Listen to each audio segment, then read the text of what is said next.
Yang Ferry, apa Sehat? kabarnya nih? Sehat. Alhamdulillah. Maaf ya Pak, siang-siang gini ngagak waktunya nih. Oke, lagi santai. Jadi gini Pak, saya mau berdiskusi atau sharing lah ini ya. Oke, Sharing tentang permasalahan yang ada di sekolah ketika proses pembelajaran, utamanya di rumpun SD Pak. oh iya. Yang pertama Pak, permasalahannya itu kurangnya minat peserta didik perempuan terhadap materi pembelajaran sepak bola Pak. Oh iya iya ya. Ya, Itu mungkin terjadi di sekolah saya, apa di sekolah Pak juga terjadi Pak? di sekolah saya juga terjadi. Mungkin lah kalau saya menerawang ke setiap sekolah atau tiap kelas lah, sering kali terjadi kalau di anak perempuan. Banyaknya kan pasti anak laki-laki yang suka Ya, ya bermain sepak bola. betul betul Pak. Iya, iya. Itu mungkin ada solusinya kira-kira seperti apa Pak Oh untuk ya, memecahkan masalah tersebut untuk gitu? memecahkan masalah tersebut ya, kita yang pertama berikan pemahaman kepada siswa-siswi kita, Ya, memberikan pemahaman tentang sepak bola, bahwa sepak bola itu di luar sana tidak dilakukan sama laki-laki saja, ya, bahkan di luar negeri banyak klub-klub besar, klub elit yang melakukan sepak bola wanita. iya, Ya, kita memberikan pemahaman ke sana dan kita memberikan sebuah contoh, misal dengan video, bahwa banyak seorang wanita yang melakukan sepak bola tersebut, tersebut ya, olahraga tersebut. Itu yang pertama mungkin ya Pak. ya, Untuk yang kedua, untuk meningkatkannya, kita memberikan sebuah itu apa namanya, motivasi ini Pak. modifikasi Oh, modifikasi ya. Iya. sebuah modifikasi pembelajaran. Misal dalam hal pemanasan ya Pak, Iya. anak-anak sering kali merasa bosan lah dengan pemanasan yang itu aja. Bisa kita memberikan permainan lah dalam pemanasan tersebut, permainan dengan menggunakan bola sepak tersebut. Bisa main kucing-kucingan atau main apalah dengan cara menendang bola. Iya. Oh iya begitu gitu Pak ya, mengerti. Terus ya, untuk selanjutnya Pak, terkait permasalahan di senam irama Pak. Ya, Ya, jadi tidak adanya, aku kurang apa ya namanya, kurang keselarasannya antara gerakan senam irama anak-anak ketika latihan dan ketika dikombinasikan dengan musik Pak. Jadi ketukannya itu kadang-kadang eh, kurang pas gitu Pak ya, iya, kadang ketukannya. ketinggalan, kadang Ya, terlalu cepat ya iya, Pak. ya, Iya, ya. seperti itu.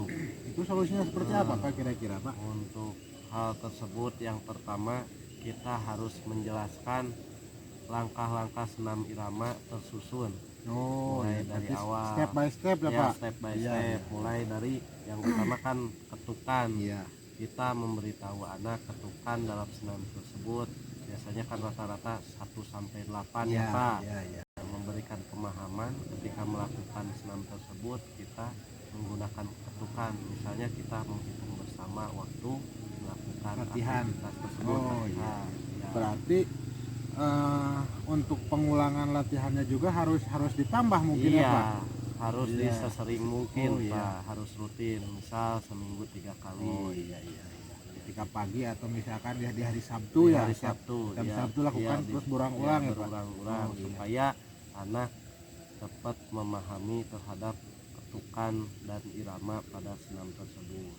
Kemudian yang selanjutnya, kita juga bisa, kalau di sekolah Bapak ada infokus atau smartboard, kita melakukan senam tersebut dengan menggunakan audio visual Oh Pak. iya, iya. Kita melakukan senam pakai musik juga pakai Oh gambar. iya, jadi anak bisa mendengar anak dan melihat bisa ya. mendengar, Oh, iya, melihat, benar, dan benar. praktek Iya, sekaligus. iya, Jadi iya, benar.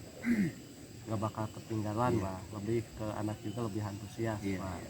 Mungkin seperti itu lah yang biasa saya Oh, iya. sampaikan Pak untuk usia. Terus yang ketiga nih Pak, permasalahannya itu kurang antusiasnya peserta didik terhadap materi senam lantai Pak. Jadi mereka itu selalu beranggapan, duh ini mah kurang seru nih, ini mah berbahaya, takut. Takut ya, itu anak Pak senam permasalahannya lantai ya. ya. Per kelas kurang lebih 50% anak merasa takut, Iya. lebih dari 50% merasa takut, bisa dalam gerakan roll depan Iya. atau guling depan ya Atau Pak. guling depan lah. Heeh. Yang pertama kita tanamkan rasa percaya diri Pak Iya. pada anak tersebut bahwa olahraga tersebut tidak berbahaya asal dilakukan dengan bimbingan seorang gurunya Iya. atau pelatihnya. Yang kedua, kita tekankan terus-menerus bahwa melakukan senam tersebut dengan kita, Iya. jangan kita Lepas biarkan mereka sendiri berarti ya, kita sebelum harus mereka selalu main. mendampingi Ya, berarti ya, selalu Pak, ya. mendampingi. Dan selanjutnya lagi kita harus itu menjelaskan langkah-langkah senam lantai tersebut dari awal tersusun hingga sampai akhirnya, gerakan mulai dari apa yang Awalan, dibentuk awalan hingga sampai Gerakan sikap akhir Iya, ya iya, Pak. iya. Nah, kemudian balik lagi ke persoalan sebelumnya, kita tampilkan audio visual lagi Pak. Ini biar anak-anak mereka menonton dan memahami. Kita misal bisa kasih contoh dengan video orang-orang yang berkebutuhan khusus Pak, misal orang-orang yang cacat melakukan senam lantai, roll, back roll atau apalah, kita kasih lihat kepada mereka dengan bimbingan kita supaya menjadi acuan kepada mereka bahwa orang seperti itu aja bisa melakukan hal tersebut, apalagi kenapa kita iya. tidak. Jadi kita memperlihatkan gerakan-gerakan senam yang dilakukan oleh orang-orang difabel misalnya. Iya seperti Jadi itu Pak. agar si anak itu merasa termotivasi ya Pak Iya ya. seperti Iya, itu. jadi berarti mereka aja yang kekurangan mampu dan bisa, apalagi kita yang sempurna. Iya, Betul, betul Pak. Iya. Yang terakhir, saya masih kesulitan menemukan metode pembelajaran untuk menghadapi anak-anak berkebutuhan khusus. Iya. Jadi dia itu IQ-nya masih di bawah rata-rata mungkin ya. Untuk membaca juga susah, untuk menulis susah, apalagi menghafal istilah-istilah olahraga yang begitu banyak dan sulit lah. Seperti itu Pak.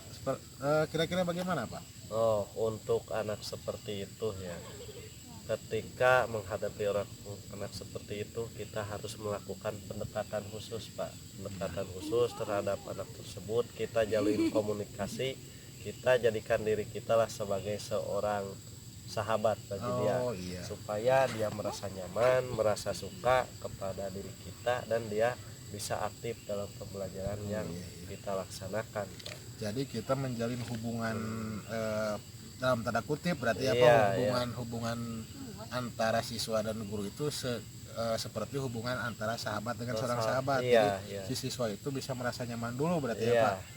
Baru dia akan mau dalam pembelajaran kita, dia akan antusias Pak. Dan dukungan dari guru-guru yang lain juga diperlukan berarti ya, Pak. Apalagi dari teman mereka Pak, teman jangan sekelas sampai mereka dibully di sekolah jangan sampai anak tersebut dibully atau dikucilkan lah Pak. Buatlah suasana yang nyaman untuk anak tersebut, kasih pemahaman kepada teman-temannya bahwa kalau temannya tersebut juga sama seperti mereka.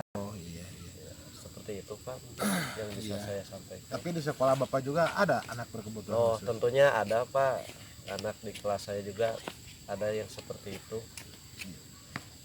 Seiring berjalannya waktu ya sering kita tegur sapa sama dia, yang tadinya dia cuma yang diam aja lah gitu di kelas, diam atau dalam pembelajaran diam aja, sekarang udah mulai aktif. Apa yang dia tidak mengerti dia suka tanyakan kepada kita. Tapi hampir di setiap tahun juga di sekolah saya seperti itu Pak. Ada ya Pak? Iya ada saja, tapi mungkin tingkat itunya berbeda, masuk ke golongan mana dan ini ke golongan yang mana. Terima kasih ya Pak ya. Sama-sama Pak Eri. Maaf nih mengganggu waktunya. Mudah-mudahan bermanfaat ya Pak. Ya. Iya. Sukses Pak. Ya, selamat